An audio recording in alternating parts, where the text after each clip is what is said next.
Welcome to TopBranch, a series from the Dove Agency, where we're rooted in stability and reaching for growth.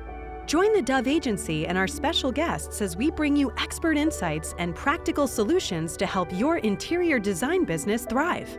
This is TopBranch. Let's grow together.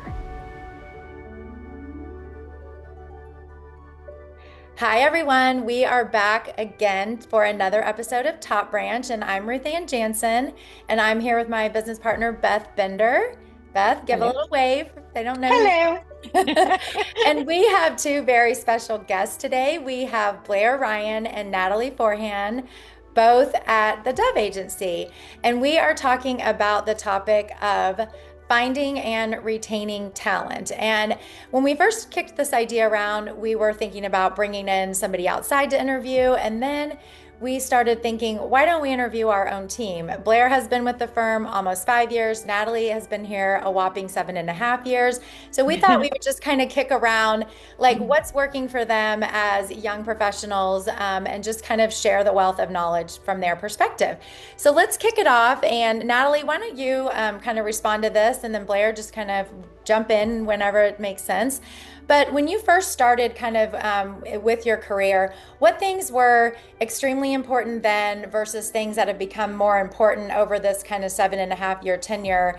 And like kind of the follow-up to that is, how do you kind of expect a firm that where you're working to kind of give and take with you as you move along that career continuum?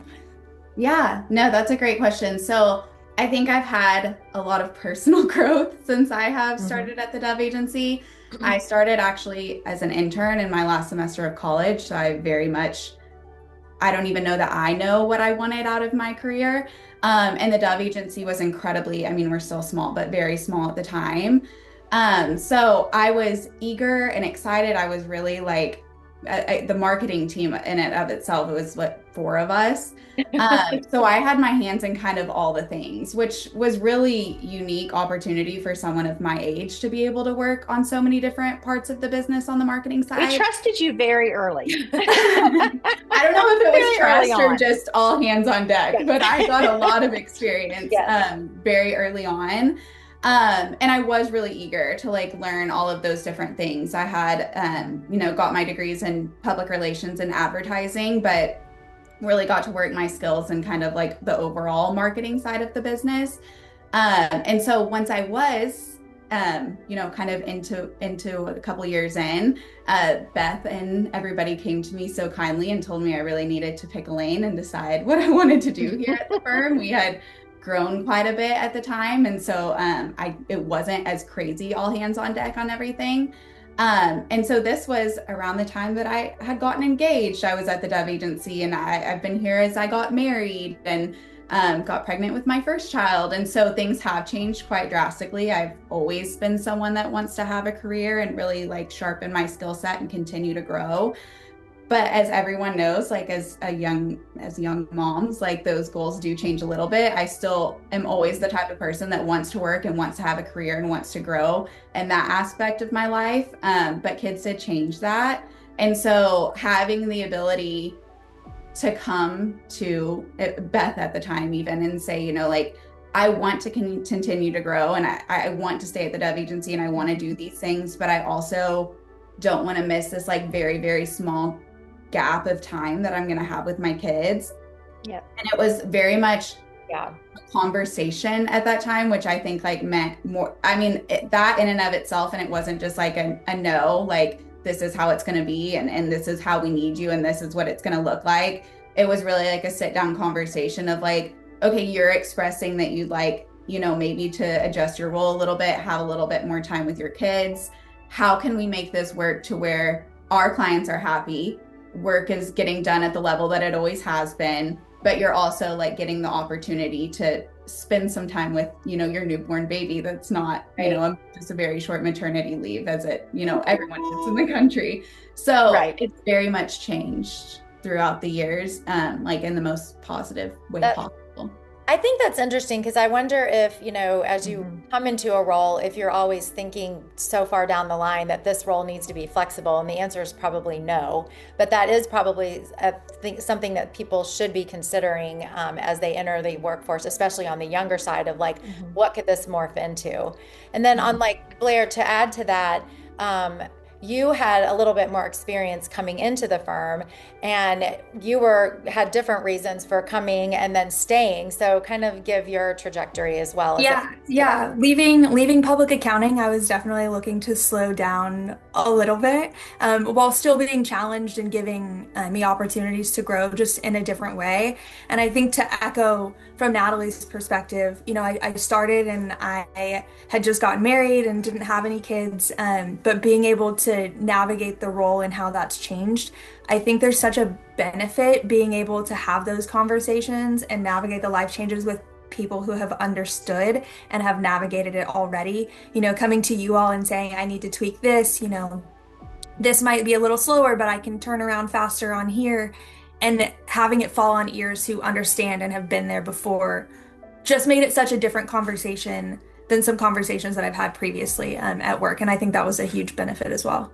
Well, that's I love to hear that. And just as a follow-up to that, like how would you, if, give advice in terms of somebody looking at a new position in measuring sort of salary versus work-life balance? Like how would you advise on taking a look at both of those things and getting to the right number and then the right number of hours and kind of that balance? Is there any kind of magic pill there? Not quite, but I think there's a understanding your value and the value of your time. If you're pulling back on salary a little bit, but it's coming with the freedom to spend more time with kids or take care of things that you hadn't been able to take care of before, I think it's totally reasonable to expect kind of a pullback on that. But the flexibility that comes with it is what you have to measure against to decide what makes sense for you personally. Yeah. For me, it was entirely worth it because I kind of knew, in the next 2 years when I came to Dove Agency was around the timeline that we were planning on starting a family. So I was forward looking a little bit, not like 10 years down the line making life decisions based on it. But I did have that in mind when I was making changes. Yeah. Well, and just real quick, like I know that when we interview people and from day one, when we've interviewed people, because we've been a small company, we've never been able to say to somebody, here is your exact trajectory. Here is your path in this company. It's always been when we interview, you understand you're coming in and your role might change based on the needs of the business. And that there is that, and Natalie, as you said, kind of that all hands on deck, that also comes with being willing to evolve. So I'm going to throw in a question that Ruth and we didn't talk about, but that's okay. That sense of evolving with the company as the company evolves versus kind of a straight predictable path. Where do you feel like, personality wise in terms of retaining talent? Do you think that there is a, like a intrinsic, what's the word, like personality type or characteristic of somebody to want to go into one or the other lane as they think about family and career and all the possibilities? Yeah, I mean, I personally think it has to be somebody that is like willing and wants to learn. I think that's a good point. This is just kind of like a little bit outside, but I think that something Blair and I like talk about a lot is obviously like, we're in very, very different roles, but like we get to collaborate a lot because we're such a small company that by no means could I wake up tomorrow and do any part of Blair's job. Don't get it wrong. But I am exposed to a lot more that I don't think that a lot of people get in like a larger company, but it also leads to relationships of like Blair and I work in like very different roles in our jobs, but we're both raising young kids at like a young age and we both like want to continue on in our career. And like we have this very small gap of time that like we know it's not going to last forever. And I think that goes back into like Ruth Ann's questions about just like salary and flexibility and what does that look like. Like I know that if I came to Ruth Ann tomorrow and said, like, okay, like, my kids are getting older and they're in school more and they're doing these things, like I'm ready to like take up more work and more time, and like that would be another conversation. Yeah. So I think it's always just like the willingness to like continue those. But if you're not the type of person that's coming in and like wants to learn from others and like wants to be able to jump in on different tasks and lend a helping hand, it's just not always the person that like you want to have those conversations with when that time does come, even if they're anticipating it being soon or not. Yeah. And I think on the financial services side, we have some people who want to change things up and like the flexibility of that. I put myself more in that category. A little bit of thriving in chaos and tackling the unknown fits what I like to do. But we do have other team members who like a status quo, this is what I want to be doing, predictable workflow. And there's room for both. It's just important to communicate which one works for you up front. Yeah, that's a really, I love that. I like the way you said that. What about, I want to move to a little bit of a different topic, which is, very, I guess, topical, if you will, around remote work. I mean, this is such a big part of everyone's life now. And what are things to consider in a remote work environment, things that are positive about that? What are things to consider in the in-person environment? Like, how would you kind of frame where you sit on that? Like, any advice to anyone listening to this in terms of what makes the remote environment great? What do you miss in the in-person, and kind of like vice versa?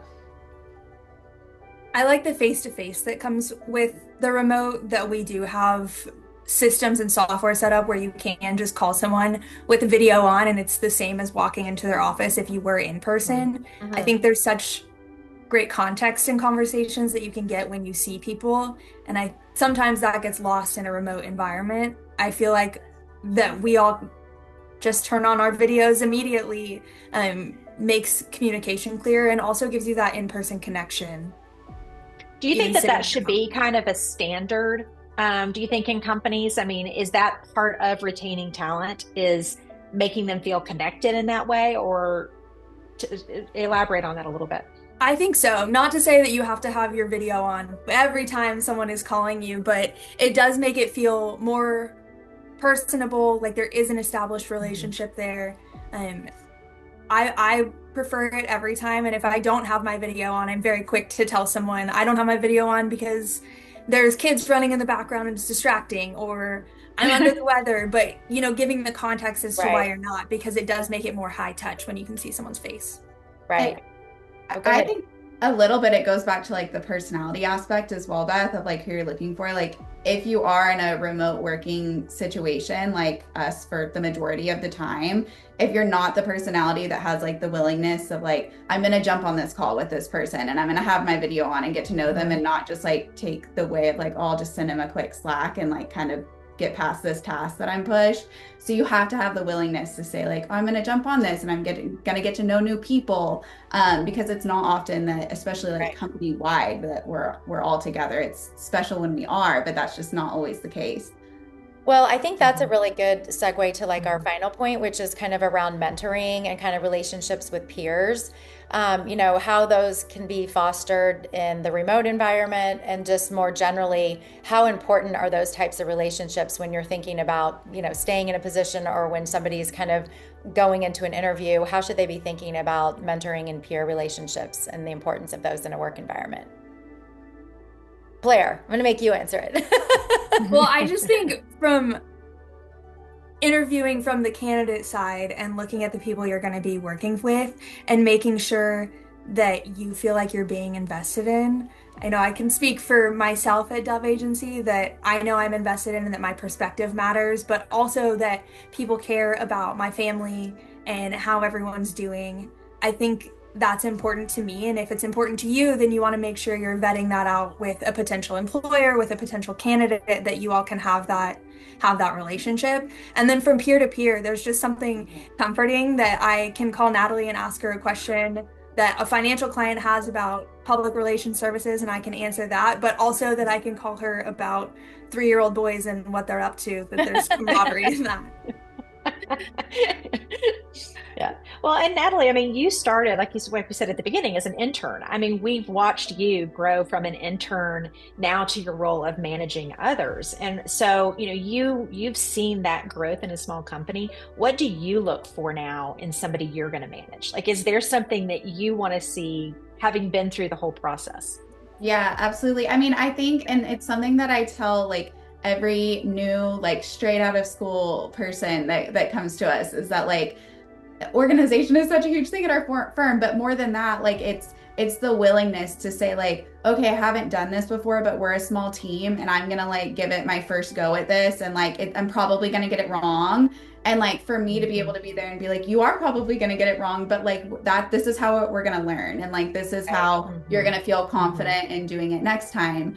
And so I like to share that, especially with like the very young ones that come on, and just say, you know, like, I look back as it was such a huge blessing to me to be able to have my hands in all the things. And I remember, I'm sure I was very overwhelmed at the time as an intern, and maybe even more pressure when I graduated. And I was, you didn't show it. You handled it with grace. But I look back and I truly, like, I again could not wake up tomorrow and do B's job. I couldn't do Katie's job, but I've had the privilege to like really find what I love doing, and also have like other skill sets that, again, I couldn't fully do on my own, but I can take those things with me throughout my career. And having the ability to say like, I got to try all these things, and this is what I know that I enjoy doing and that I know that I'm good at, and really hone in on that, is such a gift that I think a lot of people don't get if, you know, not going to a small agency like the Dove agency, where they do get exposure to so many different things. Yes, that's perfect. Well, that's actually, we went over, guys, which is good because there was so much great material here. But that really segues into a nice little quote, Natalie, because you're talking about training other people. And we love to do a quote at the end, which is this one by, this is from Richard Branson: train people well enough so they can leave, treat them well enough so they don't want to leave. So thank you both. And again, we had Blair Ryan, Senior Director on the financial services side, and Natalie Forehand, Senior Manager, PR and Marketing at the Dove Agency. And we're so grateful that you could join us today. Thank you. Thanks, guys. Thank you. All right. Bye, guys. Bye, everyone. Bye. The Dove Agency is committed to services that ensure your financial stability and growth. As part of our dedication to the design industry, we present ID Nest, a powerful software solution for designers. Built by industry experts, it integrates financial insights, project and task management, time tracking, CRM and marketing tools to streamline workflow and power your designs. Join us next time on TopBranch. And in the meantime, to learn more, visit idnest.com.